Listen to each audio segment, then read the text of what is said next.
Okay, so what we'll do is what we do every week. We'll have the class and then we'll have plenty of time for questions. I had been scheduled to fly to Israel today, but as you know, many of the airlines actually canceled their flights to Israel. So I was flying on Italian Air. I had been scheduled to fly on Italian Air, and like all the other airlines, Lufthansa, United, Delta, and so on, American, they canceled the flights to Israel because of the heightened tensions there. And so my flight was canceled. So I'm going to be in Canada for another week. And then next week, please God, after our class, we're going to head back to Houston. I'm looking forward to that. My parents, they had a United flight that was canceled. They had a Lufthansa flight that was canceled, but they got to Israel on an El Al flight. It's the only airline that's not canceling flights. So they got there and they've been there since Friday morning. But alas, we are still in exile. In exile. Okay, so we're gonna do the next mission in our series. Any of y'all still have this book, which we distributed some time ago? We're at the end of the book. We're on page 91, and we're gonna do the next Mishnah in our series, and we're getting very close to the end. I'm very, very excited about that. You know, we talked about making a celebration to celebrate the conclusion of the 13 principles of faith. It might be a double celebration because we'll conclude this as well. I'm really trying to finish this. I promised my friend Brian and we're trying to finish it in 2024. He said, "Listen, Rabbi, it's been a while. We started in 2017. Maybe it's time to wrap it up." I said, "You know what? You're right." So we'll be trying to kind of do one Mishnah each week, and we have like 4 or 5 left. So that's it. This wonderful project is nearing its end. Okay, so let's do the next Mishnah in our series. Let us begin.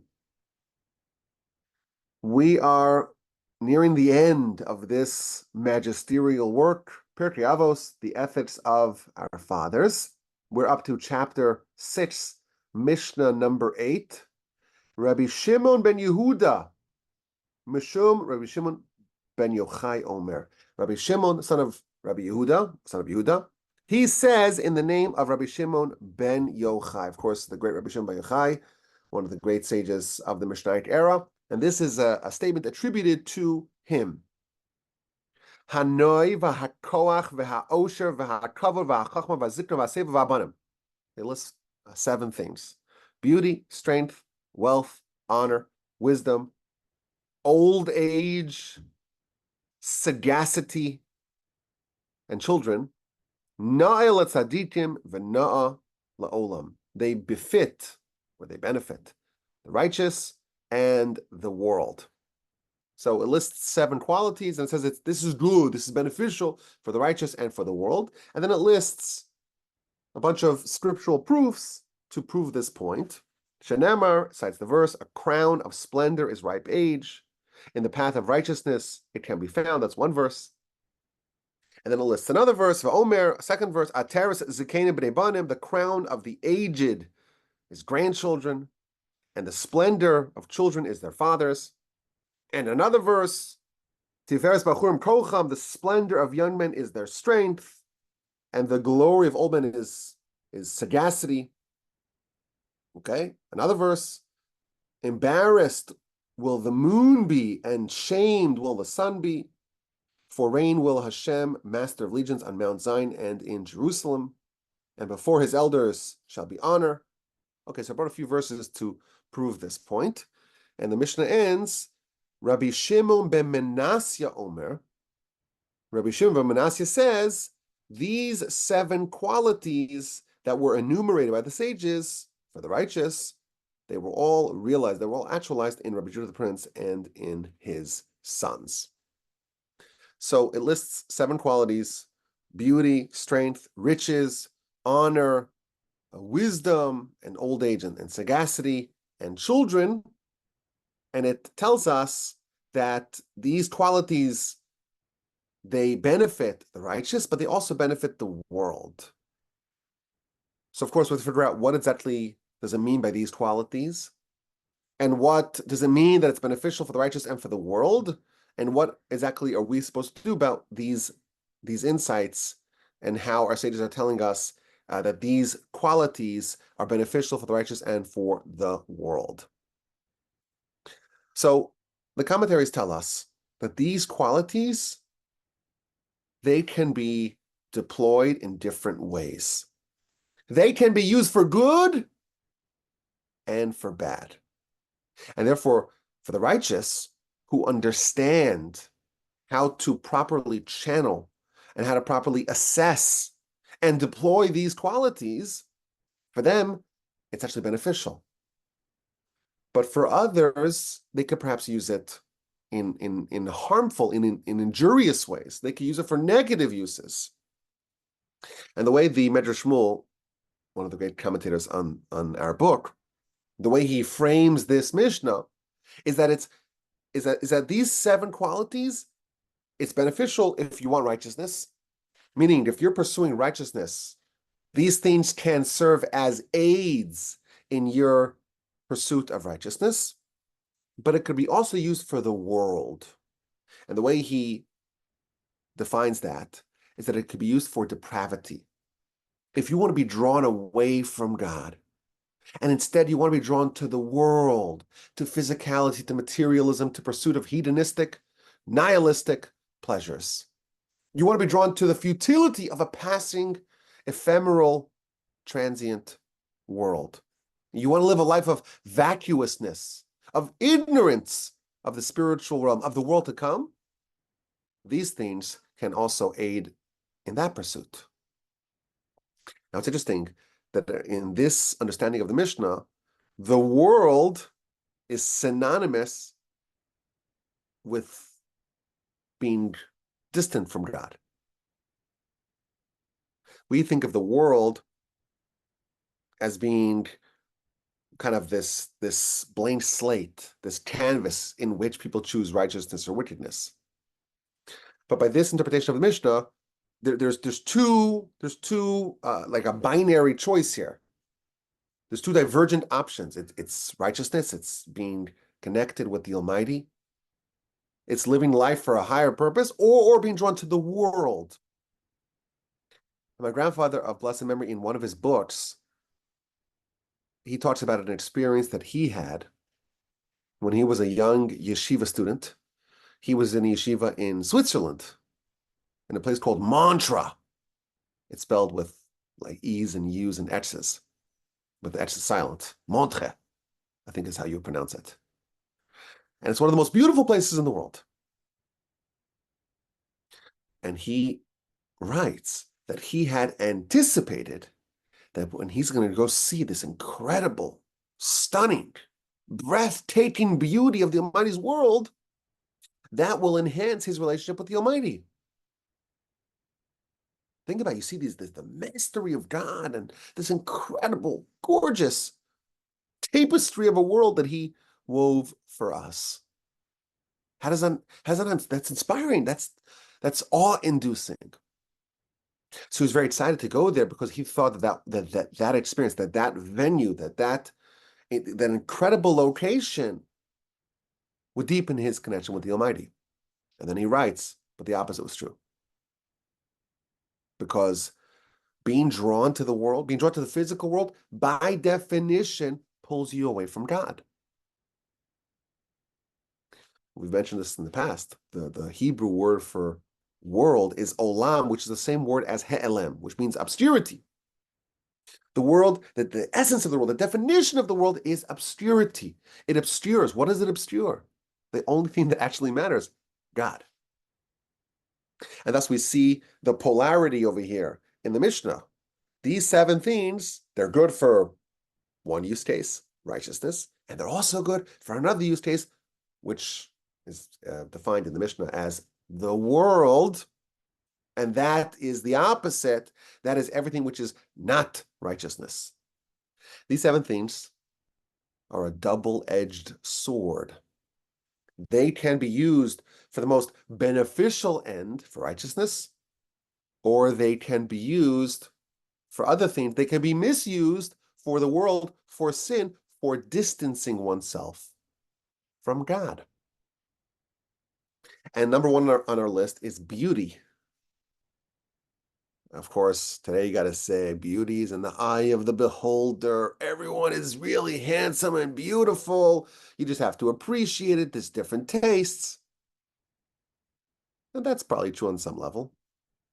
But when someone's very handsome and very beautiful in an objective way, they have different sorts of tests and they are faced with different challenges.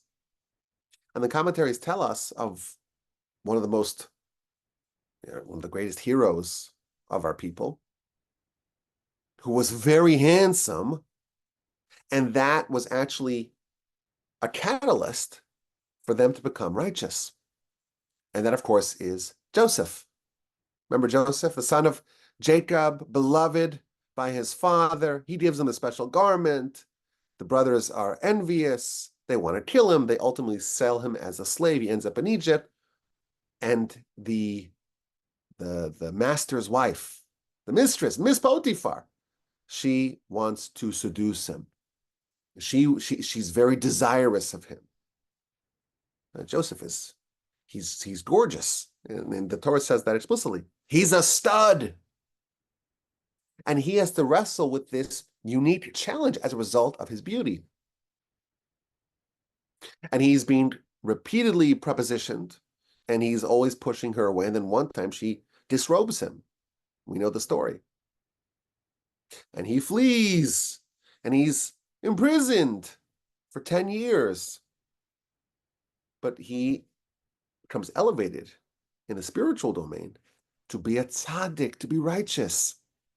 His beauty was used for righteousness. It was a boon for him because he became this transcendental hero, and he's the paradigmatic example of someone who overcame physical, carnal temptation. I had a chat with my brother-in-law a couple of days ago, and he mentioned in his conversation that if you look at scripture, when at the end of Genesis, so Joseph's in Egypt and Jacob's despondent and there's a famine and the brothers come and they meet Joseph, they don't recognize him, and he's toying with them, playing games with him. We know the story. Eventually, Joseph reveals himself to his brothers. I'm Joseph, you sold me to Egypt. No hard feelings. Go back to Canaan, bring Jacob. And you read the verse. Jacob, when he discovers that Joseph is still alive, he says, I want to go see him before I die. Chapter 45, verse 28. Od Yosef ben Ichai, my son Joseph is still alive. Let me go. Let me see him. B'terem amus, before I die.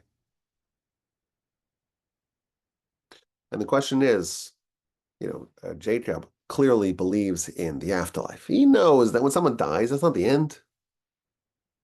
You still live forever. Jacob knew that for sure. So what's this urgency? I gotta quickly see Joseph before I die. It's on my bucket list. People of Jacob's caliber don't have bucket lists. When you realize that this world is just temporary, you're just trying to get to your destination. It's a corridor. Before Olam Haba, you don't have a bucket list. So why is Jacob saying, I gotta see Joseph? You'll see Joseph in the afterlife. What are you worried about? That was the question that was posed. My brother-in-law cited from one of the sages. Jacob is a prophet. He knows what Joseph had to endure in Egypt. And in fact, if you look at the blessings that Jacob gave Joseph before he passed, he's invoking those stories in the episode between Joseph and his master's wife, when Joseph overcame that temptation. Jacob understood, or Jacob feared, that if I don't see Joseph now, I'll never see him again. Because Joseph standing in heaven is going to tower over me. I won't have access to Joseph's realm in heaven. Why? Because of what he became, the spiritual accomplishments that he garnered as a result of him overcoming this temptation. This seems now before that, because once I'm dead, and once, even though the half-life is forever, he'll be in a different planet spiritually because of what he accomplished. So beauty, it's a double-edged sword. It can lead you to very depraved places. But look what it did for Joseph. Joseph, he was righteous, and he ended up becoming ever more righteous as a result of having this unique challenge, this unique temptation. Is being ugly better? I don't know. That's not what the Mishnah is addressing. But certainly for Joseph, had he been repulsive and off-putting, he would never have achieved that level of righteousness.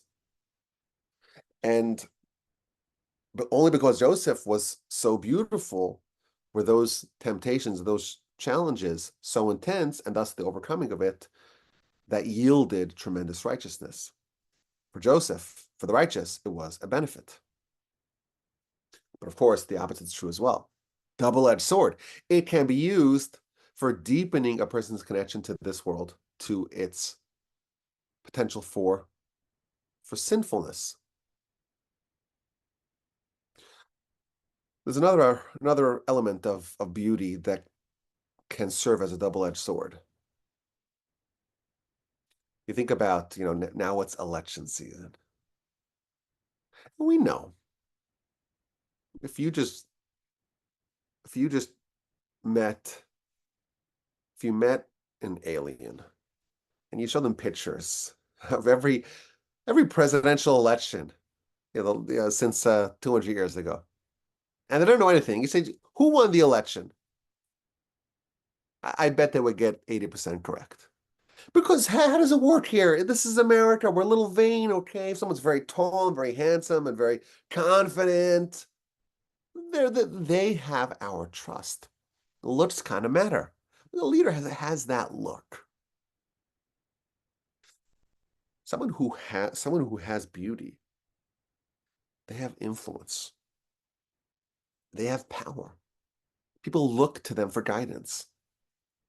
And is that a good thing or a bad thing? It can be used in multiple ways. When someone has a leadership persona and they encourage people to be more righteous, to deepen their connection with their creator, to focus on their spiritual halves, someone like that is deploying it for righteousness. On the flip side, we have Avshalom, Absalom. Absalom was absolutely gorgeous.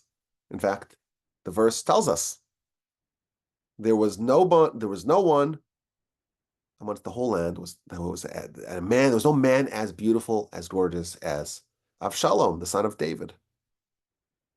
How was he able to mount a rebellion against his own father, against David? Think about it. It's like a multiple layers of depravity, right? Not only is he mounting a rebellion against his father's King David, the greatest king we've ever had. And he gets a following. Why? Because he looked like a leader in a way no one else ever did. And he had an irresistible charm to him. And look what happened to him. He rebelled against his father, and he ended up dead in quite an ironic way. His outrageous hair got caught in the branches, and he was speared to death by David's soldiers. Beauty, when used properly, when marshaled properly, can lead to righteousness. The opposite is also true. And then we have strength. Is physical strength, physical prowess, a good thing or a bad thing? Well, it could be both. It's a double-edged sword. Physical strength is needed for righteousness. If someone is weak and feeble and fragile and always tired and always sick and always under the weather and always sniffles, someone like that is having a very hard time keeping up with the rigors of intense spiritual life, with the pursuit of righteousness. The Talmud tells us Studying Torah makes you weak. It saps your energy. You need a lot of energy to do it. I remember when I was in yeshiva, we would study 3, 4 hours. I would have breakfast, and then I was like famished. You're famished. It's only been a couple of hours because if your mind's engaged in the Almighty's Torah, that is a draw on your energies in a way that other things are just not comparable. You need a lot of physical strength. So if someone has physical strength, they're without physical strength, they could use that for wonderful things.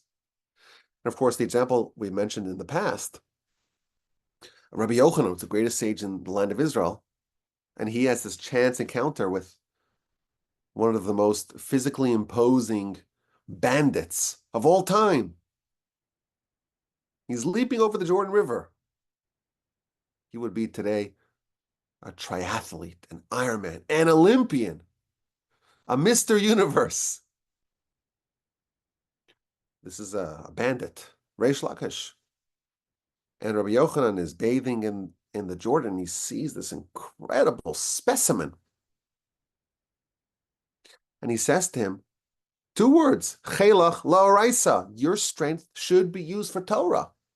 And of course, the bandit responds, you're so beautiful. Yaf yach lanashim, your beauty should be for women, because he was so gorgeous.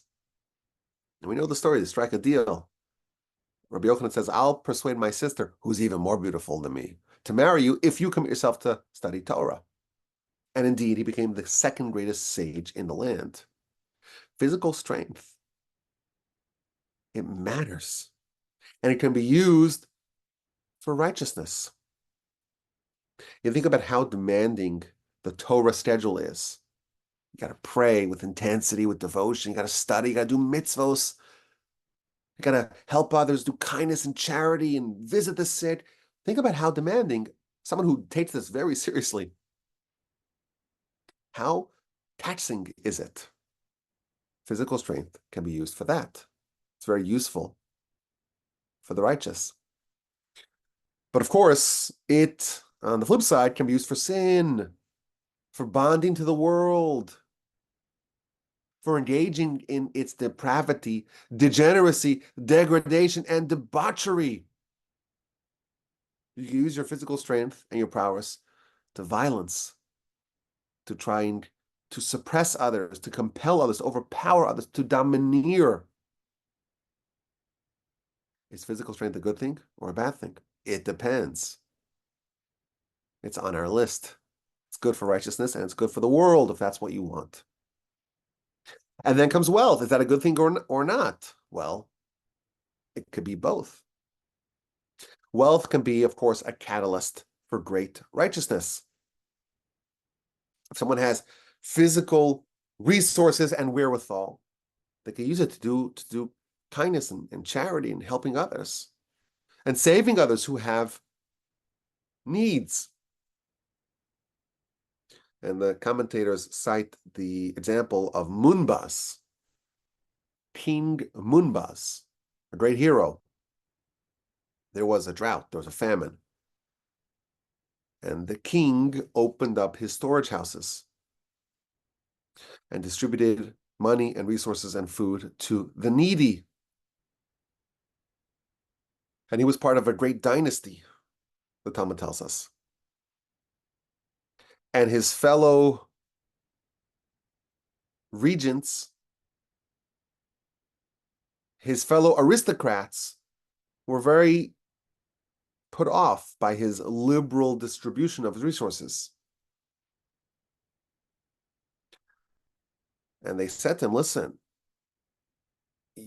this wealth, it was amassed by our antecedents, by our ancestors, by our predecessors, and you're just giving it away.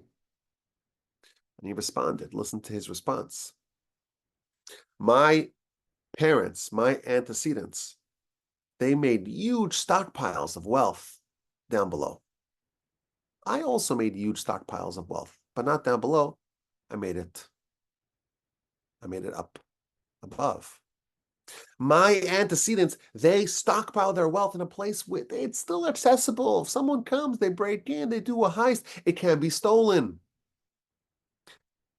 Where I placed my resources, I place it in a location it's untouchable. It's underneath the throne of God, so to speak, in heaven. It's safe forever. You think about how many people this teen saved, how many people would have died of hunger. And he saved thousands, tens of thousands, hundreds of thousands of people. And all the descendants, every mitzvah that any one of their descendants does gets attributed back to the largesse of King Munbas during this drought. This is just one example of how money, how physical resources can be used for righteousness. The Talmud tells us that the mitzvah of charity, tzedakah, it is equal to the whole Torah put together. It's this one mitzvah that could be a wellspring of righteousness. Think about if someone wants righteousness, how beneficial it is to have the resources. If someone wants to study Torah, but they gotta go push the paper, count the beans every day. They gotta chop the wood every day. They gotta send those emails and produce those widgets every day. Someone that has the resources, they can study unencumbered. What a gift, what a blessing. The peace of mind that comes with assets. If someone wants to study unencumbered, it's unbelievable. On the flip side, it can be an impetus for a person to deepen their connection with physicality, with the mundane. Someone could choose a life of hedonism, only trying to party and engage in delicacies and vacations and pleasures and yachts and all sorts of debased physical, carnal behavior. They can become a degenerate if you want to live a life of physicality, of nihilism. Well, having the resources will help you in that pursuit as well. I always think it's a good thought experiment to think about, when they have those big jackpots, the lotteries, when on the signs on the highway, they only have 3 digits. So when it's like over $1 billion, it's just 999, right? Like, wow, so much money. And then someone wins, and it's never you. It hasn't been quite yet. It's not you. It's not anyone you know. It's always from someone from California, okay? From California or New Hampshire. But it's, I think, a useful exercise to think about, a thought experiment, to think about, like, what would you do if you won the lottery? Are you going to choose the path of righteousness or the path of degeneracy? Because you think about, I'm going to buy this Ferrari, Lamborghini, I'm going to buy myself islands, I'm going to party in a yacht. That's a very natural impulse. And that's what the Mishnah is informing us. Like, great wealth can be used for incredible things in the realm of righteousness, and it can be used for degeneracy as well. And the commentaries cite the statement in Mesilas Yesharim in Path of the Righteous, where he talks about how the dogged pursuit of financial wealth can be a life sentence. His words. It could be bondage forever. Why? Because the verse says, if you love money, you'll never be satiated. So someone wants money and they got it, and they hit their benchmark. They hit their target asset value, and they think they'll be happy, but no, because you have 100, now you want 200, you have 200, now you want 400, and so on. So this is what they call the rat race. They'll never get out of it. If someone wants the finances for finance's sake, it could be never ending, and it could take over your life, and it could be a waste of a life. But of course, if it's deployed properly, it's a wonderful blessing. So we don't glorify poverty. That's not part of our religious framework. The Talmud does say, in fact, that be very careful from the children of the poor because they may become great Torah scholars. But as an ideal, that's not a Jewish belief. In fact, what does it say about Jacob? Well, the blessings he stole with an assist from his mom, the blessings that were intended for Esav, were all about financial greatness.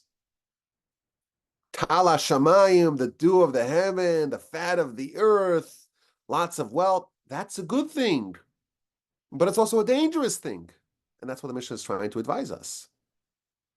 The glorification of poverty and privation, that's not our religion. We don't believe in that. We believe that it's a blessing when the Almighty showers you with blessing, but it's also a test, and that's what the Mishnah is trying to highlight.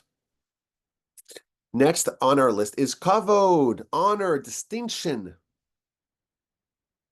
When someone's distinguished, they're important. They matter. They are influential. People are going to listen to them. When someone's an honored, distinguished person, they have clout. They have the ability to influence and direct the masses. And that, again, is a double-edged sword. They can influence the masses to do what's right, to guide the people to become closer to Hashem. It could be marshaled for the best use in the world, to bring Hashem's subjects closer to their creator. It could also serve as a means to be humble. Imagine if someone's honorable, distinguished. People defer to him. He's a respected elder statesman. But nevertheless, such a person is humble, doesn't assert superiority over others, doesn't lord over others. That's a way to achieve transcendental greatness. What does it take to be a prophet? What are the criteria for prophecy? What are the prerequisites for prophecy? So the Talmud tells us, you have to be wise, you have to be physically strong, and you have to be rich. Well, you also have to be humble. Wait, what? Why do you have to be physically strong and honorable in other ways? Be wise, be rich, and also be humble. Like, what is the meaning behind this very unique set of prerequisites? And the commentators tell us the only thing that matters is humility. But if someone's poor and feeble and dense, well, it's not so hard to be humble. But if someone is wealthy and they're strong and they're bright and they're intelligent and they have everything going for them, and nevertheless they're humble, they can use that to achieve prophecy, which is the highest class that a human can be part of. But of course, honor and distinction and influence can be used for the opposite ends, to dominate others, to try to impose upon others, to control others, and to do that for your own sake, not for the sake of heaven. To be haughty, to be able to sin with impunity. Someone who's honorable, they can sin flagrantly, wantonly, and publicly, and no one will reprimand them. In that case, honor will lead him away from God and into the morass and quagmire of the world. It is yet another double-edged sword. The next on our list is wisdom. Is wisdom good or bad? So we would think of it as, well, wisdom. Wisdom is good. And let's assume we're talking about wisdom of Torah, the highest and greatest class of wisdom.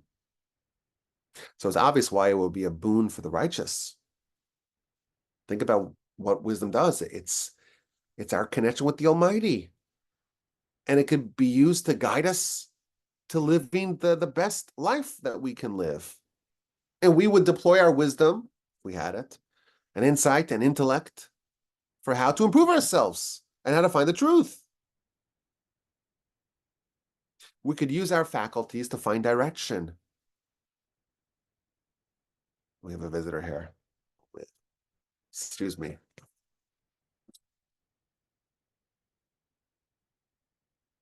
Want to say hi to Abba's friends? Yeah. I apologize. I hear him, but he was on the door. He's knocking on the door. See Abba's friends? This is Israel. Israel Mayer. Israel, see Abba's friends? Yeah. Abba's giving a class. You want to come back soon?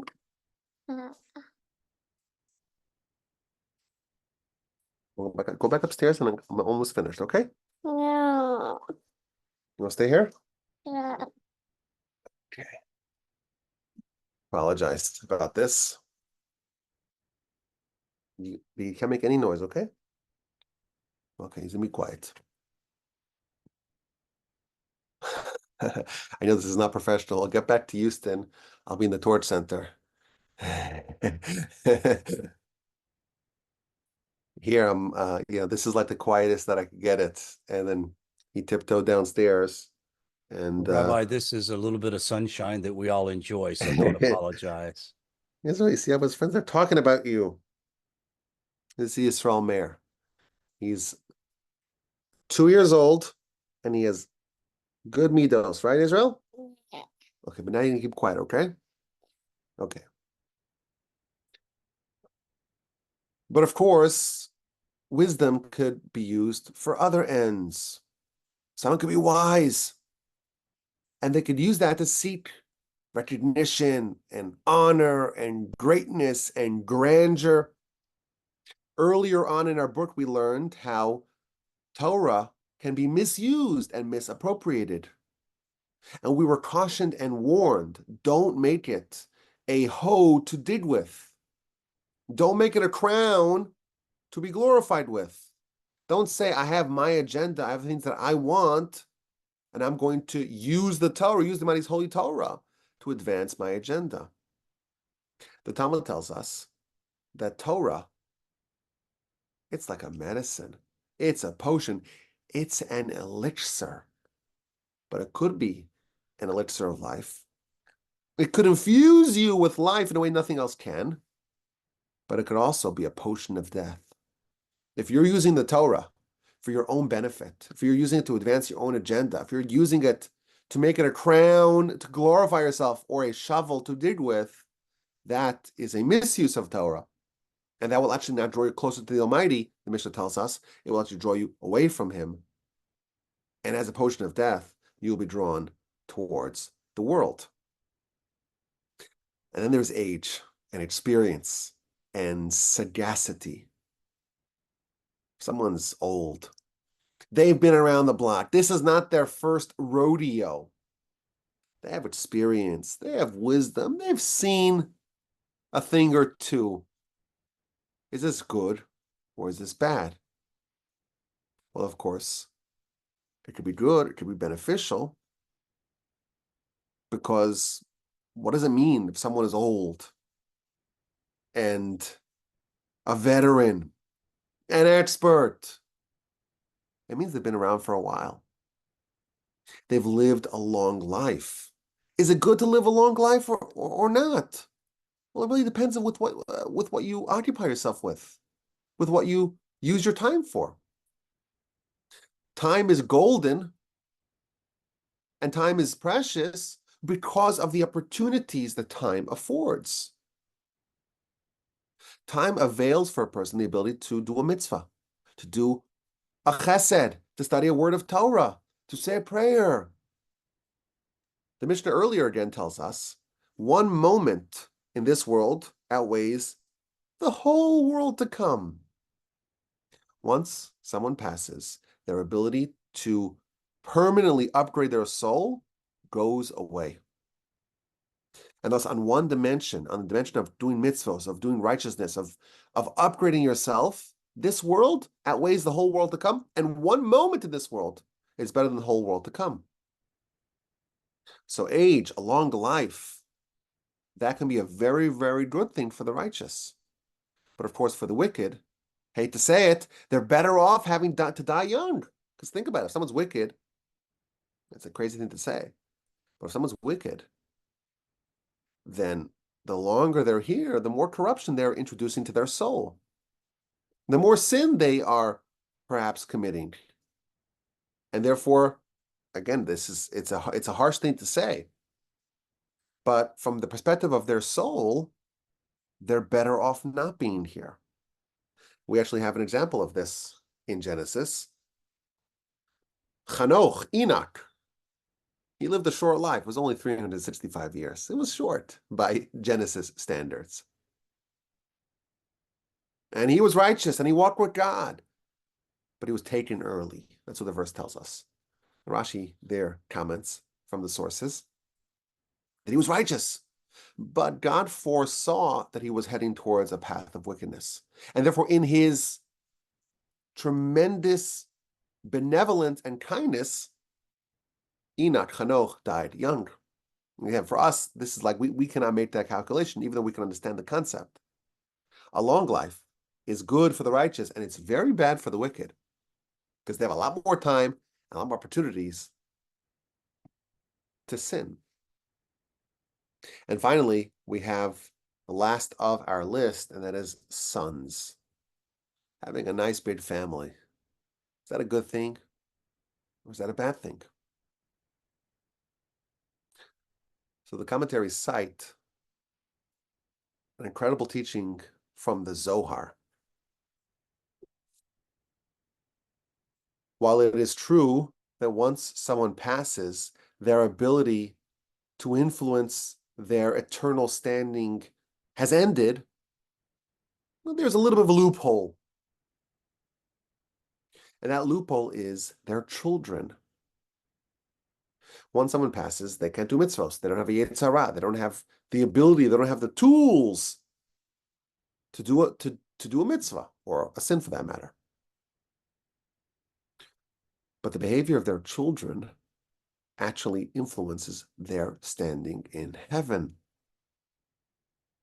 And if their children are righteous, well, then they benefit from that in heaven. And if the children are wicked, well, then they suffer for that in heaven. It's quite literally a life extension. Their life gets extended with their children. And thus, if you're righteous and if your children are righteous, you're actually very good having a nice big family. Conversely, if you are wicked and your children would be wicked, maybe it's better to remain childless, because you don't want to perpetuate a path of wickedness. And I found it interesting, the commentators, when they talk about this clause of the Mishnah, they talk about something which I think is maybe a less common sentiment today. Today, a lot of people are worried about the fertility crisis, that the fertility rate around the world is shrinking, and it's causing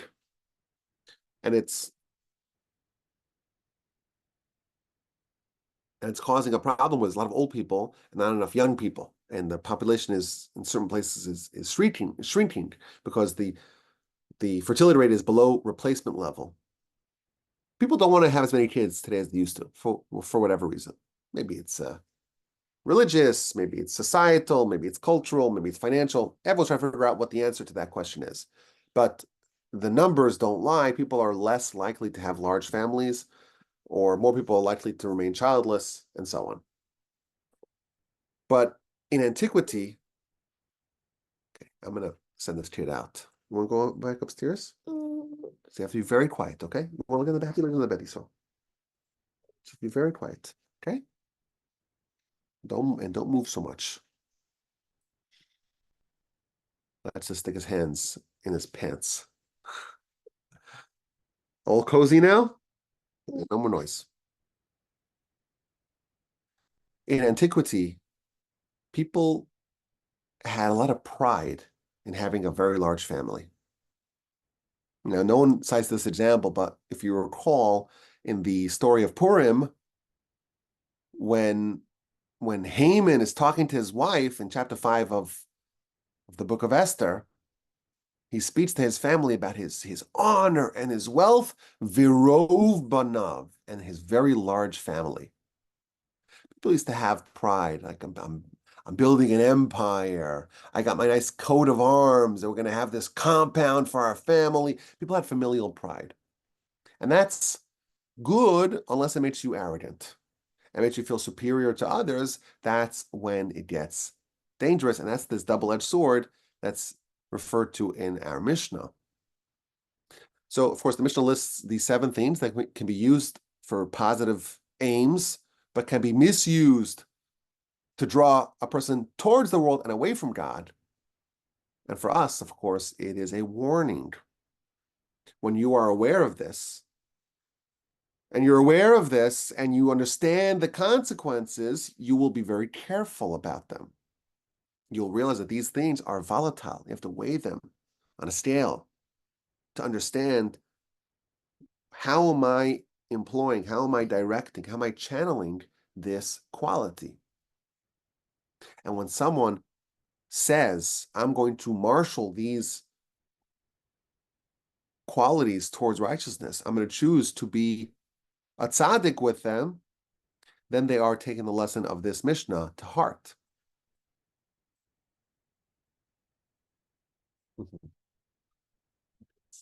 No, mommy. Who's knocking on the door? Okay. I have to pick him up. Let's try that again. I apologize. I know it's not professional. There's an adjacent idea to this that I want to share with you. Right now, we are in the middle of the month of Av. We just had Tisha B'Av a couple of days ago. Even though the podcast will only be released in a few weeks, it'll already be the month of Elul. But I heard something very fascinating about this month and what the objective that we are supposed to do when we are marking the destruction of the temple and we're mourning for it. Like what's the proper sentiment we're supposed to have, and what are we supposed to do with this experience? A lot of people like, I don't want to mourn. I haven't been to the temples, destroyed 1950 plus years ago. I don't understand what all the hullabaloo is all about. So I heard someone who cited an ancient work that observed that there's only one month in the Torah that we have a name for it. Typically in the Torah, the months are numbered, the first month, the second month, and so on, but we don't have a name for the month. The names for the month came much later. So we do have names for the month, but it's not featured in the Torah. We have Nisan, Iyar, Sivan, Tammuz, Av, Elul, Tishrei, Cheshvan, Kislev, Tev, Shvat, Adar. Those are the names that we have. They're Persian names, Babylonian names, but they're not Hebrew names, but they were adopted by us. There's only one month in the Torah that is named, it's also numbered, but it's named with a name. And that is the month of Nisan, which is called in the Torah Chodesh HaAviv. Aviv is the Hebrew word for springtime. But this work observed that the month of Nisan, which is the month in which we, of course, experienced the Exodus, in the Torah it's called Aviv. And the month of Tisha B'Av is the month of Av. Those two words, they share a Hebraic root, the word Av, which means father. And what this work suggested is that our nation's objective and our nation's destiny is to develop a fatherly or a relationship with our Father in heaven. And God wants to have a fatherly, filial connection with us. And there's really two ways to do it. There's the month of Aviv, which is the month of Nisan, which is the month of the Exodus. But what happened in the Exodus? The Almighty absolutely humbled and destroyed our enemies and extracted us from the depths of despair and brought us to the highest of heights. We were given prominence and prestige and honor and glory and redemption and salvation and greatness. And that's one way to advance the objective of Him being a father to us. Chodesh HaAviv, Av, from the root of Av, which is Hebrew for father. And what happened? We got to the land and we had everything, but we became more sinful and we became distant from this goal, and we began to emulate the idolatrous neighbors, and we began to do all sorts of sin. But God didn't give up on us. He still wants to be our Father, but this time he used a very different tactic. Our cities were destroyed. Many thousands of our people were slaughtered. Our temple was burned. Our great sages were killed. Our masses were taken into exile. That's a very different tactic, but the goal is the same. The goal is to get us to create and to form and to deepen and to nurture and to sustain a relationship that he wants with us. And we get too far away, he will deploy one of these two tactics. When we're in a very low place, well, he'll save us, as he did in Chodesh HaAviv, in the festival of Pesach and the Exodus. But there's also another way to achieve the same goal, through the month of Av. And that's why the night of Tisha B'Av is always the same night of the week as the night of the Seder. And on both nights, the night before, we're supposed to eat an egg, and both are associated with the Messiah. And if you look at the kinos, the elegies that we say on Tisha B'Av, one of the most stirring and poignant ones is B'tzeisi mi Mitzrayim and B'tzeisi mi Yerushalayim. It compares the glory and the grandeur and the majesty that we had when we left Egypt with the depression and anguish and melancholy when we left, when we were booted, when we were exiled from Jerusalem. We were exiled in chains. And this is, of course, devastation for us. And they're contrasted in this elegy. So this is like a similar idea to what the Mishnah is telling us. It's almost the inverse of this idea. That wealth and honor and prestige and prominence and prosperity and glory, like the Exodus, can cause us to bond with our Creator. Tisha B'Av is a festival of the opposite variety. It's the inverse of that. It's a festival of distance, but that too can hopefully ignite a restoration of that fatherly connection that the Almighty is so desirous of having with us. Now, the Mishnah ends with a statement that Rabbi Judah the Prince, of course, the architect of the Mishnah, he had all these 7 qualities. Him and his sons, they had all these 7 qualities. These 7 double-edged swords, beauty and wealth and honor and wisdom and so on, they were all featured in Rabbi Judah the Prince and his sons. And the commentaries go through the Talmud and find examples of Rabbi Judah the Prince having all these 7 qualities. For example, we're told that since the days of Moshe, how many years are there from Moshe to Rabbi Judah the Prince? Rabbi Judah the Prince lives around the year 200 of the Common Era, and Moshe is 1300 before the Common Era. It's 1500 years. We had a lot of heroes in the interim. King David and the prophet Samuel, all the prophets, all the kings, Solomon, Ezra, men of the Great Assembly, all the heroes of the first and second temples. From the days of Moshe until Rabbi Judah the Prince, there was never a person who had quite that same Torah v'Gdula. Torah greatness and Gedula and material and honor of the highest level. Rabbi Judah the Prince was the richest Jew and the greatest sage. And the Talmud tells us that he was the tallest amongst his generation. He had the look. He was tall. He was regal. He had all these qualities. But nevertheless, in each one of them, he was the exemplar of using it for the right cause. One of Rabbi Judah the Prince's names, he has a lot of different names in our literature. One of the names is Rabbi Yehuda Nasi, Rabbi Yehuda the Prince, Rabbi Judah the Prince. He's also called Rebbe, our teacher. So the Talmud cites, we have hundreds, thousands of sages. It was just rabbi. Doesn't which rabbi? It says a lot of rabbis. Rabbi Akiva, Rabbi Tarfon, Rabbi Yeshua, Rabbi Meir, lots of rabbis. If it's just rabbi, it's Rabbi Judah the Prince. Because he became like the rabbi of the whole nation. But he's also called Rabbeinu HaKadosh. He's called our holy teacher. And the Talmud says, why was he called our holy teacher? And the Talmud tells us, because in his entire life, his hands never went below his waist. He always held his hands up, never went below his waist, ever in his life.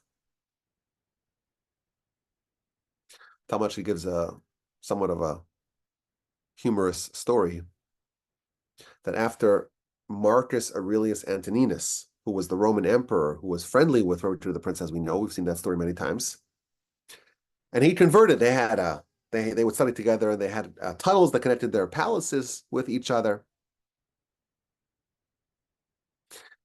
And after some time, the Roman Caesar actually converted and became a Jew. And he was circumcised as an adult. And he went to Rabbi Judah the Prince to evaluate his circumcision. Did they do a good job? Did they cut well properly? And Rabbi Judah the Prince says, I never looked at my own circumcision. I'm going to look at yours. No, that's not going to happen. He was so removed from any sort of impropriety. His hands never went below his waist. He was like this exemplar of holiness. And he was the richest Jew in the world. And the Talmud describes how even though, in antiquity it was really hard to find, today they have strawberries the whole year round and cherries the whole year round. It used to be that they were seasonal, right? Because otherwise you have to import it from Spain. How are you going to get it from Spain, right? It's 1,000 miles away. In the times in the house, in the palace, in the courtyard of Rabbi Judah the Prince, there was always snow and chazeros, these exotic fruits and vegetables, the whole year round. He was very wealthy. But the Talmud has a few very interesting pages that describe the death and the funeral and the burial and the eulogies of Rabbi Judah the Prince.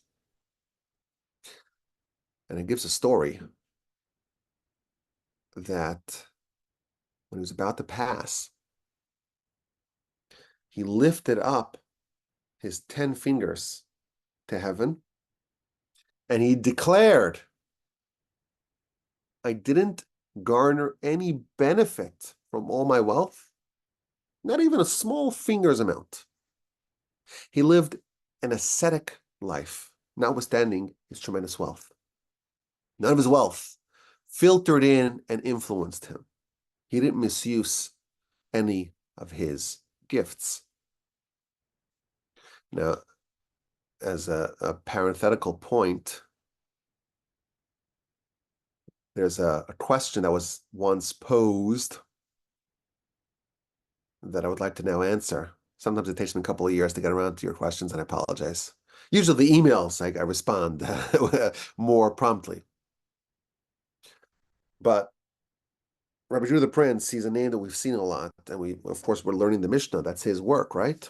He's the architect of all 63 books of Mishnah, the present book of Mishnah, Pirkei Avos, Ethics of the Fathers included. And he appears as the paragon of being like Jacob. So if perhaps you recall, when Rebecca is pregnant with twins, we later discover she's having a very difficult pregnancy, and she goes to the prophet. And the prophet tells her, there are 2 nations within you, and they're going to wage war with each other, they're going to spar with each other, and when one is up, the other one's down, and so on, but ultimately the younger one will prevail over the older one. And Rashi notes, when the verse says, Shnei goyim bivitnech, there are 2 goyim, 2 nations within you, the verse doesn't spell it like that. It spells it Shnei geyim bivitnech. There's 2 proud ones in your belly. And Rashi says, well, why is it spell it in that way? What's it hinting to? Why isn't it just spelled Shnei goyim, 2 nations? So Rashi tells us, based upon the Talmud, that the prophet was invoking the two exemplars of Jacob and Esav, and that's Rabbi Judah the Prince and Antoninus, the aforementioned Roman, i.e. from Esav, Roman Caesar, who is like the best and most proud version of Esav. Someone who was like at the top of the world of the Esav hierarchy, but submitted himself to Rabbi Judah the Prince and became a convert. He is the exemplar of Esav. He's the best version of Esav. And we know, we've said the story in the past, that when Rabbi Judah the Prince was born, his father, he comes from the line of Hillel. Hillel, his son was Rabbi Shimon, his son was Rabbi Gamliel, his son was Rabbi Shimon, his son was Rabbi Gamliel, and so on.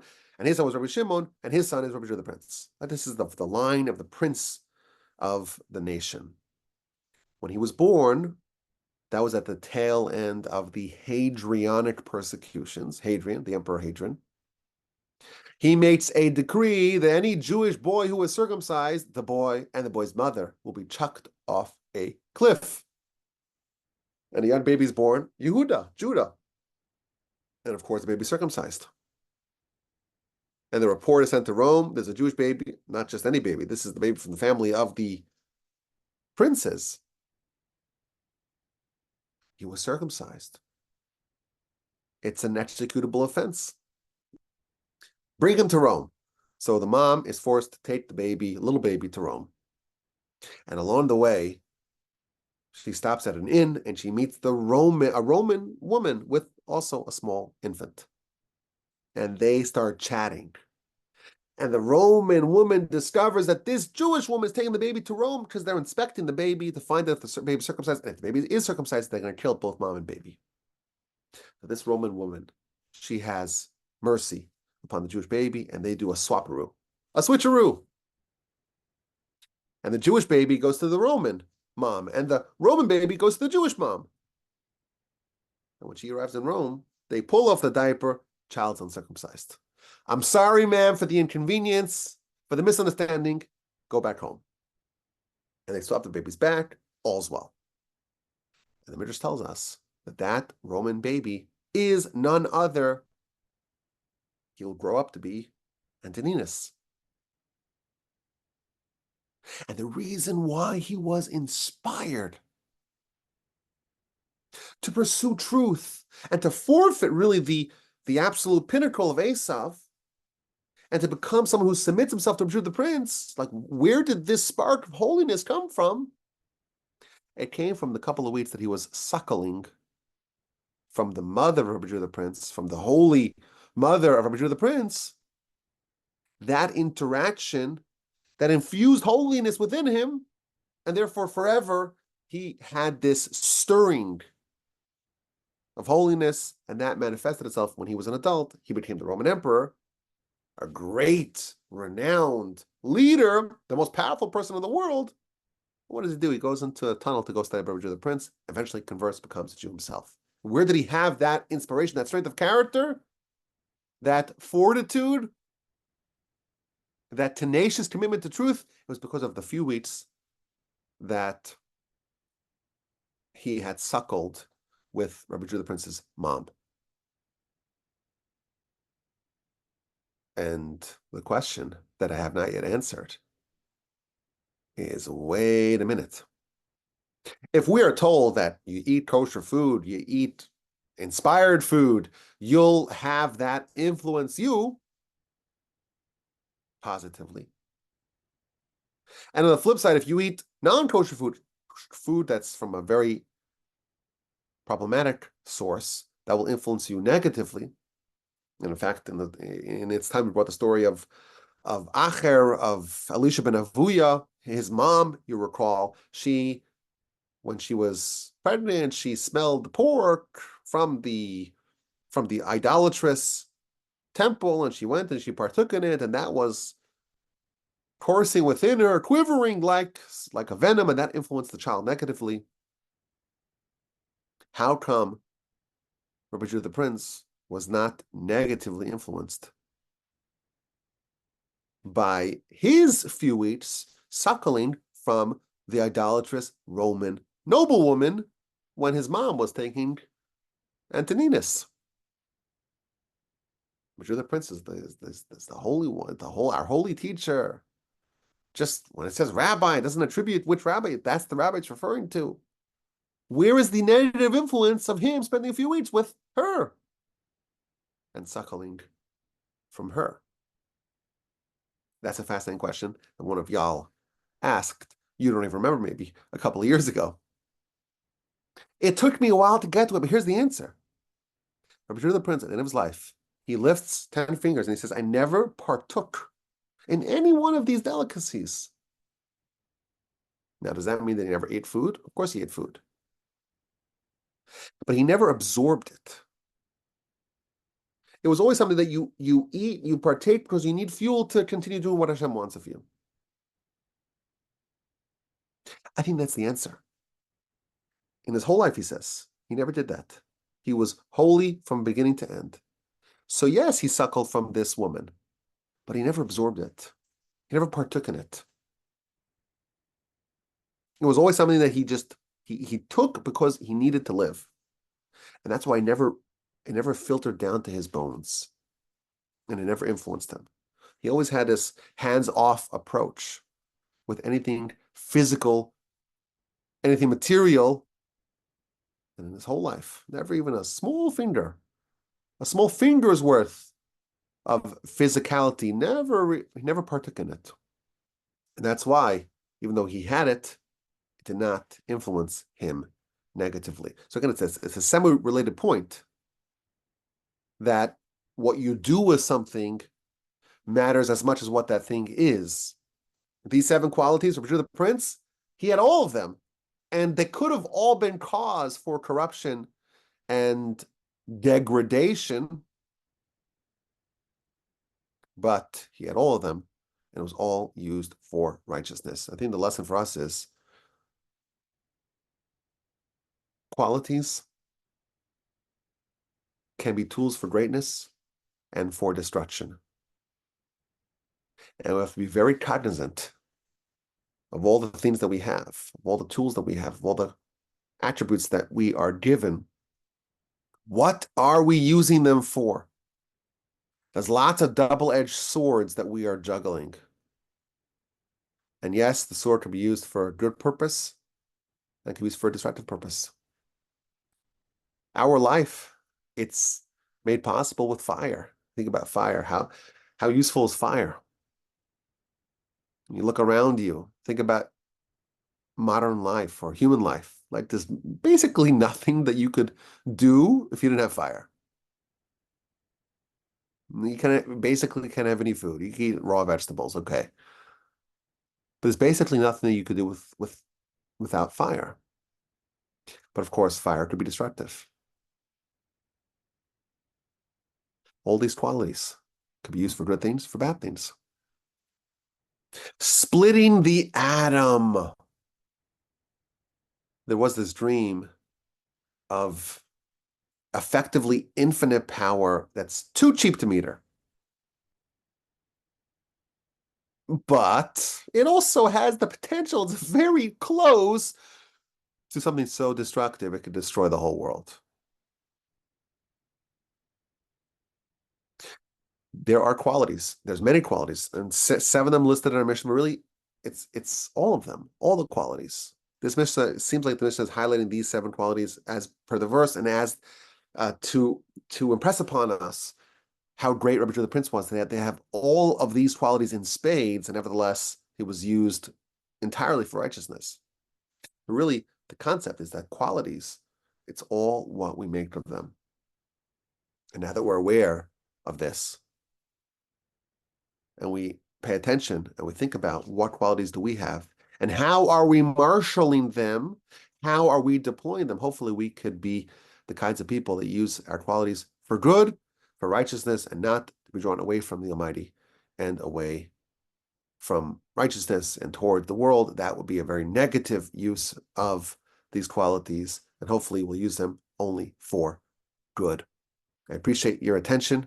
As we approach the end of Pirkei Avos, we've just got a couple of missions left to go. I'm very excited. Looking forward to your questions and comments and your feedback. And of course, my email address is rabbiwolbe@gmail.com. Okay, let's open up the floor here. for whoever wants to chime in. Let's see. I got some messages here. No apologies necessary. Thank you, Terry. I appreciate that.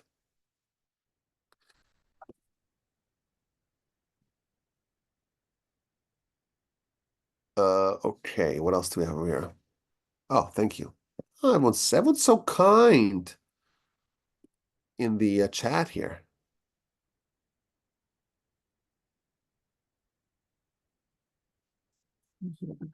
I'll still hear you. Okay. Go ahead, Mike and Barb, please. Just a simple question. You mentioned under wisdom and studying the Torah, I think in a negative way, it's like a shovel in the dirt. Yes. And I didn't understand how that applied. Yeah, someone wants to dig a hole. And they can use a Torah as a shovel. That's the context. You want to achieve something which is a totally mundane use case. I need to achieve something, and I could say I'm going to use my Torah to do that. Not to bring Hashem into the world, not to help other people, not to inspire people, because I want to advance some sort of material or financial, some sort of physical end.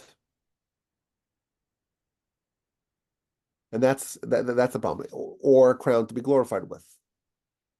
But it's not an axe, it's not a shovel to advance your cause. That's the point. Okay. Great. Thanks.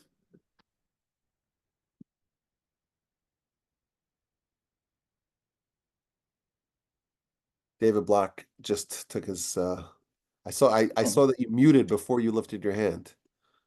Yeah. Can you hear me? I sure can. I've got a question. So over Shabbos, I was studying and I came across a reference to a teaching in the Talmud from Brachot 10a that said that basically if you want to become wise, you should recite a prayer in a language that you understand, and then Hashem will grant you wisdom. And I was like, okay, that's cool, that makes sense. And then I went and looked at Pirkei Avot, chapter 6, Mishnah 6, and it didn't list prayer in the 48 ways. And I was just curious as to what you think about that. None of the 48 ways were prayer? Not expressly. What a question. I mean, I think you could read prayer into some of them, but it doesn't expressly say prayer, or at least that I saw. What a clever question. Well, I will give you a different citation to look at. Okay. I'll give you a different citation. Look at the book of Nida, which is a book of Talmud. Okay. It's the last book of Talmud. It asks the question, how do you become wise? How do you become a great Torah scholar? How do you do it? The Talmud says, well, you study. So Talmud says, well, a lot of people tried. It didn't work. Someone says, okay, no, you pray. That's the prayer. That's the way to do it. Well, if the answer is prayer, then why did it tell us to study? So Talmud says, because this without that is not possible. Meaning you have to have both. I just pulled it up from Sefaria. You want to read that citation? Ma ya'aseh adam v'yechkam. What does a person need to do to become wise? So they answered, Rabbi Yeshua answered, well, study Torah. Well, a lot of people tried, it didn't work. Oh, so pray for mercy. Fine. And then it says, well, if the purpose or if the way to do it is with prayer, then why should tell us about that? Well, you need both. Talmud says explicitly there is no Torah greatness, no wisdom without prayer. So how come this is not one of the 48 ways to wisdom?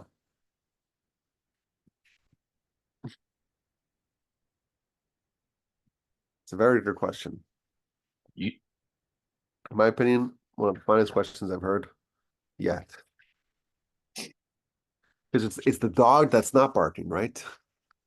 That's always the hardest one to see, right? The dog that's not barking.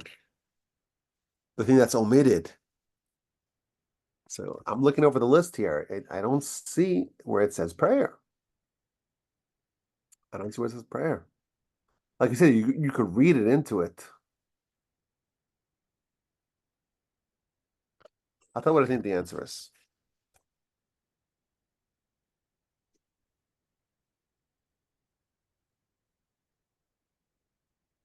The Mishnah doesn't say really study either.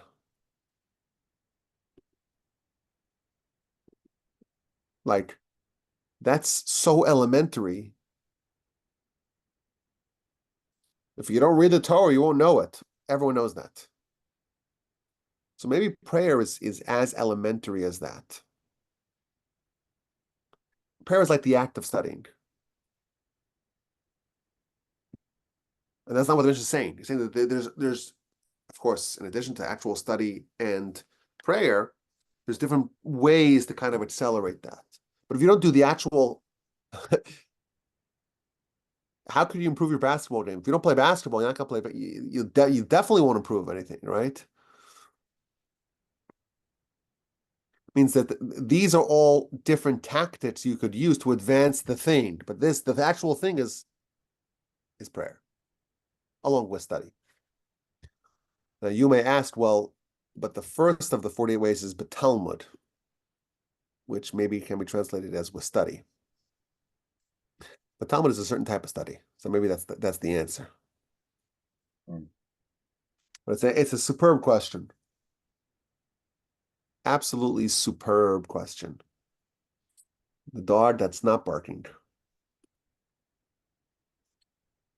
the dog that's not barking will go back on mute now.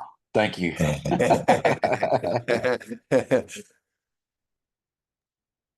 Also, remember a dog that doesn't bark might be the one that bites you, so just be careful.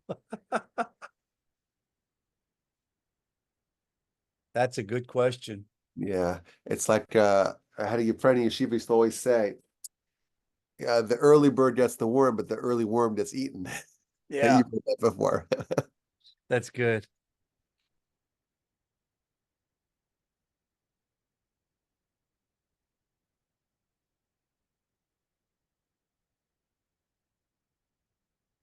Mary Lou. Well, I hope mine's a little simpler than that one. But, you know, the symbolism that you brought up in the double-edged sword Yes. is pretty remarkable. Does it have any symbolic significance? I wasn't thinking about it in that context. I mean, it's a common phrase, right? Yes, but what about the garden is being guarded by Ah, the sword? figuratively, double-edged sword refers to something that has both good and bad consequences. Yeah. Yeah. I wasn't thinking about that. I'm not thinking as deeply as that. I Oh. was just using it in the context of, colloquially how it's used. No, I thought it was great. I mean, it really makes sense, you know. Yeah. But I just kept seeing the garden. Of course, we're studying your book and you bring it up. So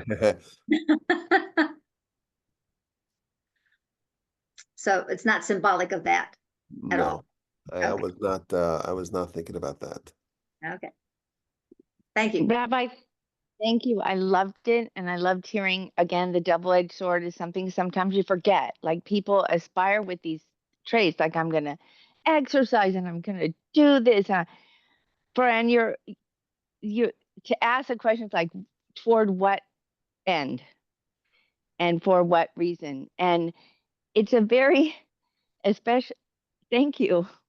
Well, thank you. Again.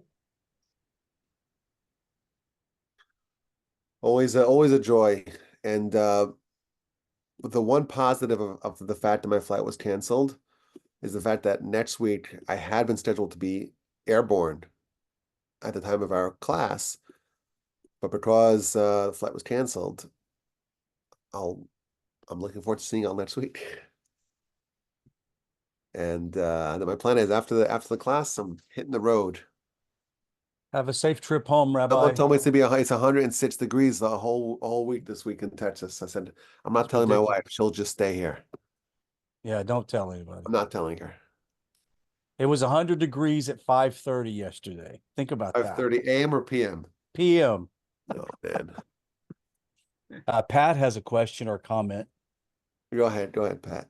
Yeah, I just wanted to share with you, I'm in Anchorage today, Anchorage, Alaska. And Rub it in. Go ahead.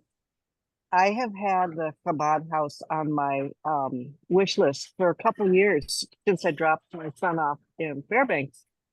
He asked us to do an errand down here to Anchorage, which is a 5-hour, well, it's actually an 8-hour drive. Came down here and had a chance to spend Shabbat with the Chabad house folks, which is usually just a small number of people, but it's full of tourists today. There were like 50, 60 yesterday. People from all over the world. A soldier from Israel was there and shared his story. He got really severely injured, lost a leg, shoulder ripped up, lost half his face. The surgery was incredible. You couldn't even tell any kind of injury on his face. He is now going around and just encouraging soldiers that are injured, giving them encouragement that they're going to be okay. So, you know, just sharing people's stories at the meal after the service. It was just absolutely delightful to be here for Shabbos and to meet all these wonderful people. I just had so much fun. What's the weather there like? Tell us. About 60 degrees. Wow. And I'm looking out, partly cloudy. The mountain range is unbelievable. Unbelievable. It's just What was surrounds that, this $3 whole million they city. bought it from the Russians? Yeah, I guess so. But yeah, I wish it were a sunny day, then I could see all the mountains. But I'll send you a WhatsApp picture of a mountain. Yeah, send us. I'm looking forward to seeing that. But just Pat, wanted to it looks share. It's like- really delightful. That's an awesome story. It looks like you've got Stars of David behind your head. It looks like Do the it. Oh, Oh yeah.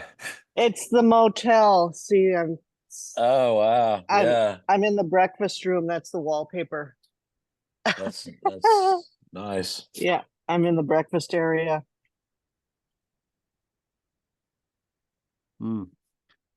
Harvey. Yeah, I had one quick question. I didn't know that olam related to the word obscurity, and I didn't catch your word for obscurity. How do you- He'elem. With an aleph? With an ayin. It's an Oh, ayin. like the word olam. Yes. Oh. He'elem, yes. So aleph, lamed, vav, mem? No, ayin. Ayin lamed mem. Ayin, lamed, mem. Okay, thank Yeah, you. it means obscurity or I didn't know that. yeah. Ayin, Yeah, lamed, because mem. the essence of the world is to obscure. That's what it does. That's what it does. That's very interesting. Okay, well, thank you. Very, very Good nice. to see you, Harv. Yeah, very good. Okay, this was a joy as it always is. And I'm very happy to get back to Houston, I have to say. You know, it's nice to be here, but it's also nice to go back and start the new year. I'm really looking forward to that. Looking forward to seeing everyone as well. We have 1 week a month. Everyone can come to the Torch Center. We'll do the dual track. And we're gonna, please God, do our celebration when we finish Pirkei Avos, and we'll I think we'll lump them together. I don't make you guys come in twice for it. We'll do a double celebration. I was in shul this week, and there wasn't one bar mitzvah, there was 2 bar mitzvahs. And of course, the Haftorah this past week starts with Nachamu, Nachamu Ami. Starts with 2 words. So the rabbi gets up, it's a week of doubles. Nachamu, Nachamu Ami.